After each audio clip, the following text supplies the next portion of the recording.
اسرائیل کے لیے اور US کے لیے ایک بہت بڑی کامیابی تھی کہ یہ لوگ جو ہے مسلمان امت جو ہے وہ آپس میں ان کی لڑائی ہو گئی ہے اور یہ بٹ گئے ہیں اور ان کو مطلب یہ ان کی فالٹ لائن ان کے ہاتھ میں آ گئی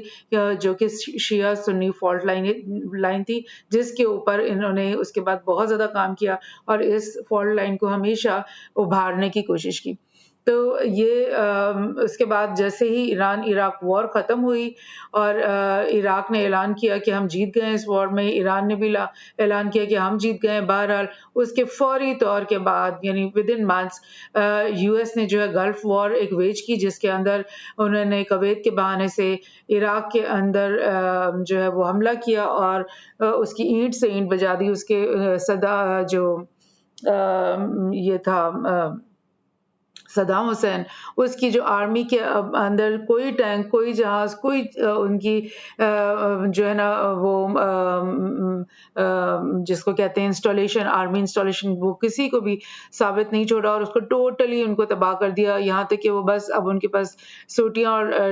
پتھر کے سوا کچھ بھی نہیں رہ گیا لڑنے کے لیے. تو یہاں سے عراق کا جو ہے وہ انہوں نے ٹوٹل ڈیزاسٹر شروع کر دیا اور ان کے اوپر اتنی زیادہ بری سے بری سینکشنز لگائیں کہ عراق کے اندر میڈیسن جانا فوڈ آنا یہی جو ہے ان کا ایک بہت بڑا مسئلہ بن گیا. حالانکہ آئل اکانومی ہونے کی وجہ سے وہ بہت رچ کنٹری تھی لیکن ان کی اس جنگ نے اور ان کی جو بے شمار بے انتہا سخت سینکشنز کی وجہ سے وہ لوگ جو ہے کھانے پینے سے جو ہے وہ رہ گئے اور ان دی اینڈ جو ہے 2000 اسی کے 8-10 سال کے بعد آپ دیکھ رہے ہو کہ وہ 2001 میں افغانستان کو US نے انویڈ کیا، 2003 میں دوبارہ سے عراق کے اوپر انویژن ہوئی اور اس کے بعد اس چند سال کے وقفے میں آپ دیکھ رہے ہو کہ 2011 کے فوراً شروع ہوتے ہی پورے عرب ورلڈ کے اندر ایک عرب سپرنگ کے نام سے ایک پروٹیسٹ اور جو ریولوشن کہہ لو پروٹیسٹ کہہ لو اس طرح کی مہمیں شروع ہو گئیں جس کی وجہ سے لیبیا کے اندر پروٹیسٹ جو ہوئے پہلے تونسیا میں ہوئے ٹیونس میں ہوئے اس کے بعد لیبیا میں پروٹیسٹ ہوئے جس کے نتیجے میں نیٹو نے حملہ کر دیا اور غدافی کو مار دیا گیا. اس سے پہلے آپ نے دیکھا کہ عراق میں صدام حسین کو مار دیا گیا، اس کی بھی لاش کو سڑک پہ گھسیٹا گیا، غدافی کی لاش کو سڑک پہ گھسیٹا گیا. اس کے بعد ساتھ ہی میں ایجپٹ کے اندر وہ پروٹیسٹ کا ایک لمبا سلسلہ شروع ہو گیا جس کے نتیجے میں جو ان کے صدر تھے بہت پرانے چلتے آ رہے تھے ان کو وہاں سے جانا پڑا. اور اس کے بعد سیریا کے اندر آپ نے دیکھا اسی سال میں ایک کانفلکٹ اور سول وار اور پروٹیسٹ کا سلسلہ اور وہ ایک اور وار شروع ہو گئی اور پھر یمن وار شروع ہو گئی اور مطلب یعنی آپ سمجھو کہ ہر سال کے حساب سے انہوں نے مسلمان کنٹریز کو ایک سے ایک کر کے جو ہے خراب کرتے گئے، ان کے اندر کانفلکٹس وہ شروع کرتے گئے. عرب سپرنگ کا ہی میں آپ کو یہ نقشہ دکھا دوں کہ یہ سارا آپ سمجھ لو کہ عرب بیلٹ ہے جس میں یہ پیننسلا کے عرب کنٹریز اور یہ نارتھ افریقہ کے عرب کنٹریز جس پوری بیلٹ کو مینا بھی کہتے ہیں یعنی کہ مڈل ایسٹ اینڈ نارتھ افریقہ. تو اس کے اندر تمام گورنمنٹس کو خراب کیا گیا.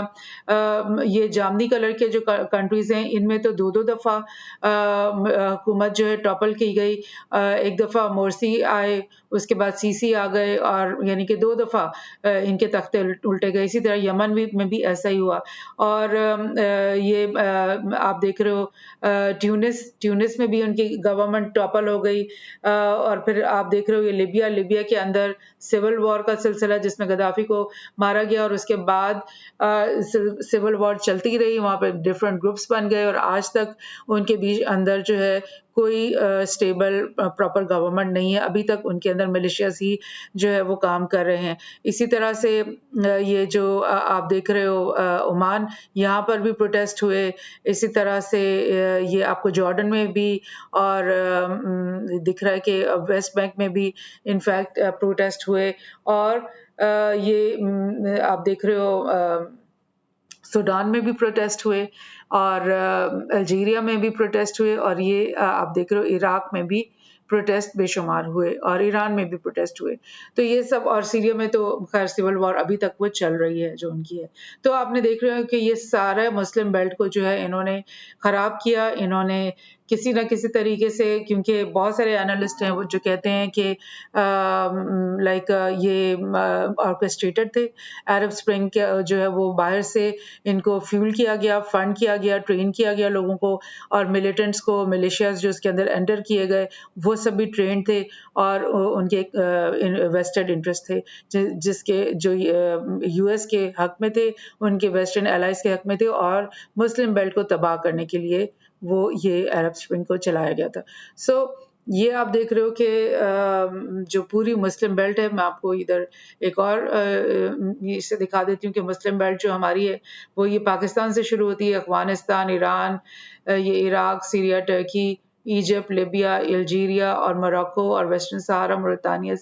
یہ سب جو بیلٹ ہے یہ پوری مسلم کنٹریز کی بیلٹ ہے. اور آپ دیکھ رہے ہو کہ یہ اس کو مڈل ارتھ بھی کہتے ہیں کچھ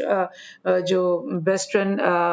جیو پولیٹیکل لوگ ہیں, اینالسٹ وغیرہ, وہ اس کو مڈل ارتھ بھی کہتے ہیں کیونکہ یہ ایک ایسی بیلٹ ہے جو کہ پوری دنیا کی جو ایکویٹوریل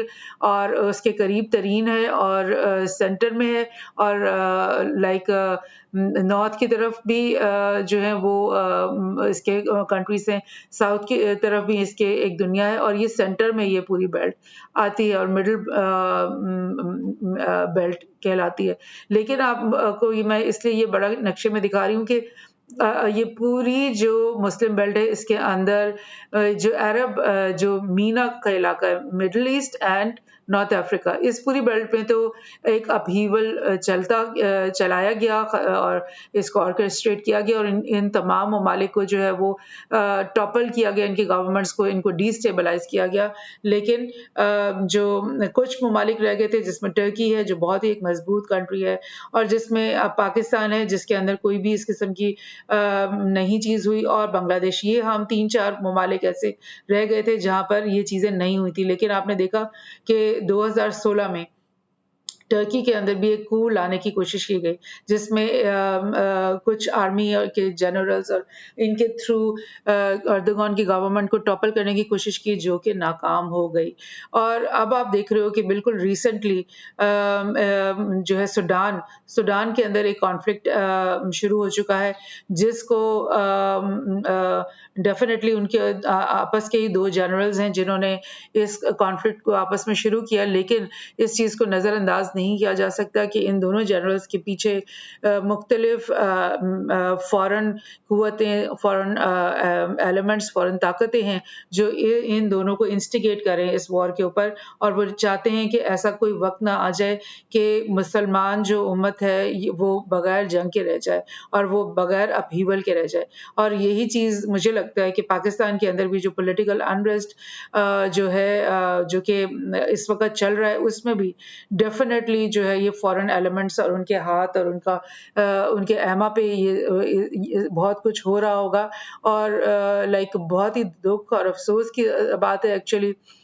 کہ ایسا کیوں ہو رہا ہے, اور مسلمان جو ممالک ہیں اور مسلمان امہ ہے وہ کیوں نہیں ہے اس قابل کہ وہ اپنے آپ کو ڈیفینڈ کر سکے اور اپنے اندر سے جو ہے فورن ایلیمنٹس, فورن طاقتوں کی جو انٹرسٹ ہیں ان کو وہ دھکیل باہر کیوں نہیں کر سکتے. ابھی سعودی عرب اور ایران نے جو کام کیا ہے اور سیریا کو جو اپنے فولڈ میں لے کر آئے, تو آئی تھنک سو کہ یہ فرسٹ اسٹیپ ہے اس چیز کی طرف کہ ہم اپنے معاملات کو خود دیکھیں گے, ہم اپنی ایشوز کو خود سالو کریں گے, ہم کسی کی ڈکٹیشن نہیں لیں گے, نہ ہی ہم کسی اور کے انٹرسٹ کو اب ہم سیکیور کریں گے. ہمارے اپنے انٹرسٹ ہیں, ہماری اپنی سوچ ہے, ہماری اپنا